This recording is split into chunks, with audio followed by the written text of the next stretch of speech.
हरे Krishna. Shrimad Bhagavatam canto 10 chapter 69 Narad मुनि द्वारा द्वारका में भगवान कृष्ण के महलों को देखना।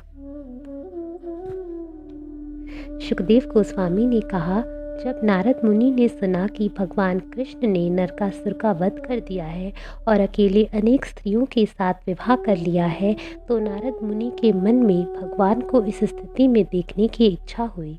उन्होंने सोचा, यह अत्यंत आश्चर्यजनक है कि एक ही शरीर में भगवान ने एक साथ 16,000 स्त्रियों से विवाह कर लिया, और वह भी अलग अलग महलों में। इस तरह देवर्षि उत्सुकता पूर्वक द्वारका गए। यह नगर बगीचों तथा उद्यानों से युक्त था, जिसके आसपास पक्षियों तथा भंवरों की ध्वनि गुंजरित थी। इसके सरोवर खिले हुए इंदिवर, अम्भोज, कल्हार, मुकुद तथा उत्पल से भरे हुए थे और हंसों तथा सारसों की बोलियों से गूंजायमान थे। द्वारका को 9 लाख राजमहलों के होने का गर्व था।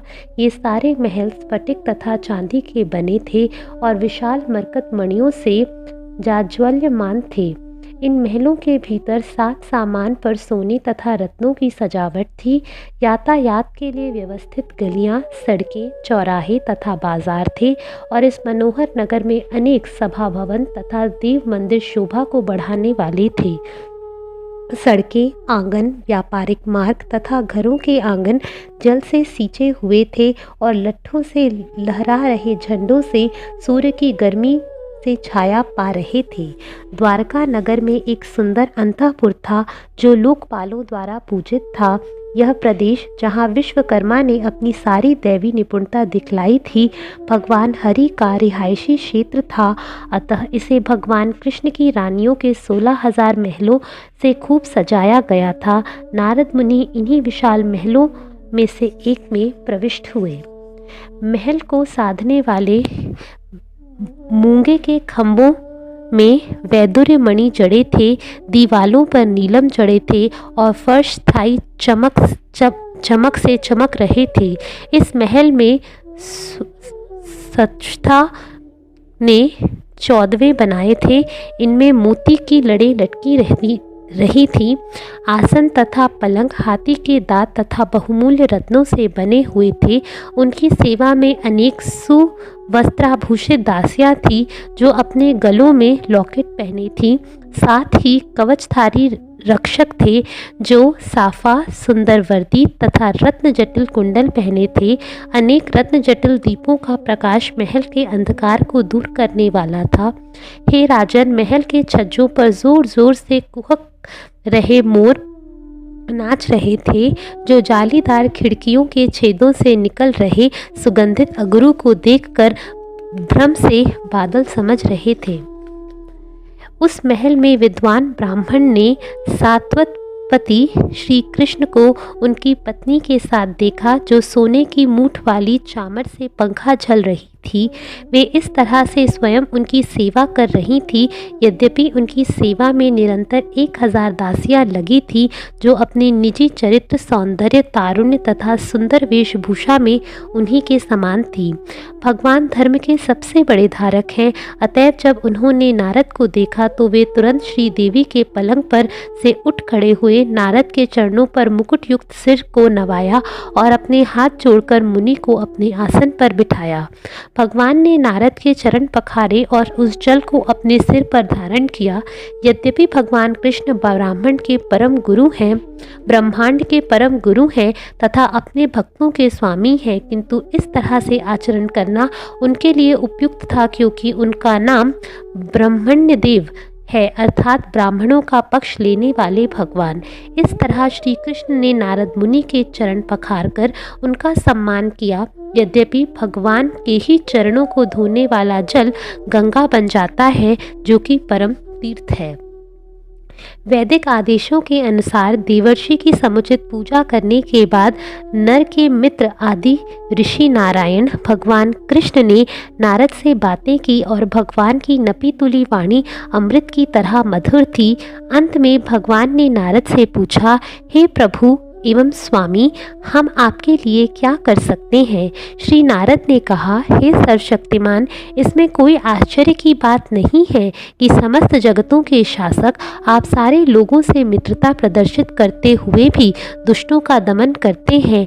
जैसा कि हम सभी लोग भली भांति जानते हैं, आप इस ब्रह्मांड में इसके पालन तथा रक्षण के द्वारा परम लाभ प्रदान करने के लिए स्वेच्छा से अवतरित होते हैं।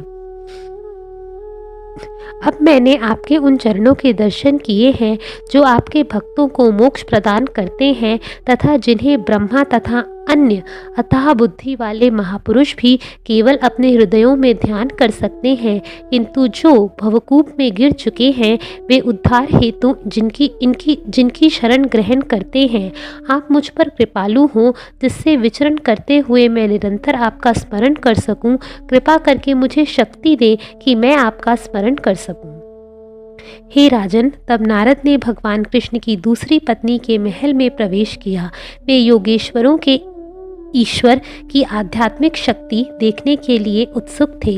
वहां उन्होंने भगवान को अपनी प्रिया तथा अपने मित्र उद्धव के साथ चौसर खेलते देखा।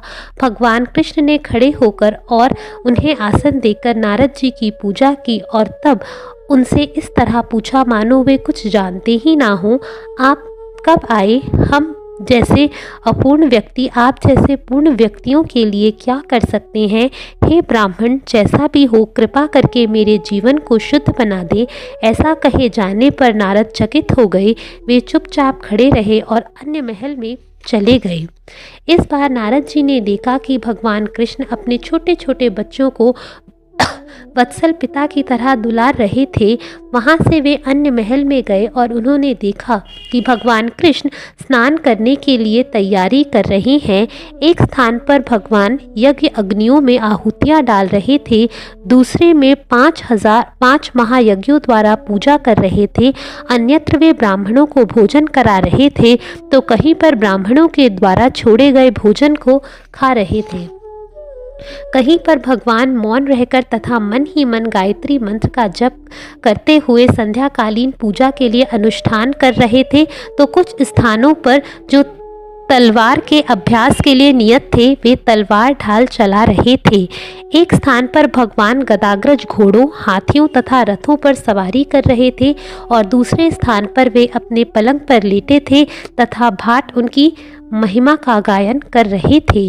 कहीं वे उद्धव तथा अन्य राजमंत्रियों से सलाह मशवरा कर रहे थे, तो कहीं पर वे अनेक नृत्यांगनाओं तथा अन्य तरुणियों से घिरकर जल क्रीड़ा कर रहे थे। कहीं वे उत्तम ब्राह्मणों को भलीभांति अलंकृत गौएं दान दे रहे थे और कहीं वे महाकाव्य के इतिहासों तथा पुराणों का शुभ वृत्तांत सुन रहे थे।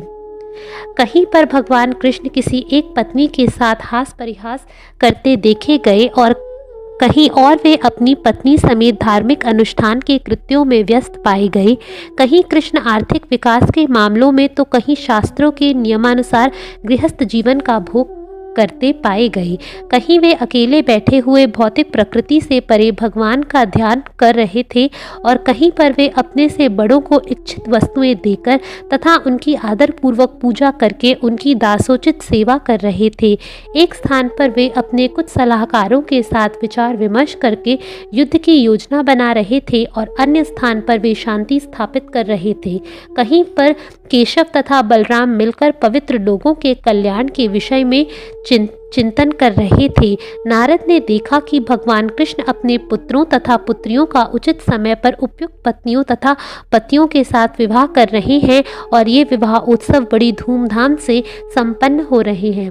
नारद ने देखा कि किस तरह समस्त योगेश्वरों के स्वामी श्री कृष्ण ने अपनी पुत्रियों तथा दामादों की विदाई की तथा पुनः महोत्सवों के अवसरों पर उनका घर में स्वागत करने की व्यवस्था की। सारे नागरिक इन उत्सवों को देखकर विस्मित थे। कहीं पर वे विस्तृत यज्ञों द्वारा देवताओं को पूज रहे थे और कहीं वे जन कल्याण कार्य यथा कुएं, जन उद्यान तथा मठ बनवाकर अपना धार्मिक कर्तव्य पूरा कर रहे थे। अन्य स्थान पर वे आखेट पर गए थे। वे अपने सिंधी घोड़े पर सवार होकर तथा अत्यंत वीर यदुओं के संग यज्ञ में बलि में निमित्त पशुओं का वध कर रहे थे।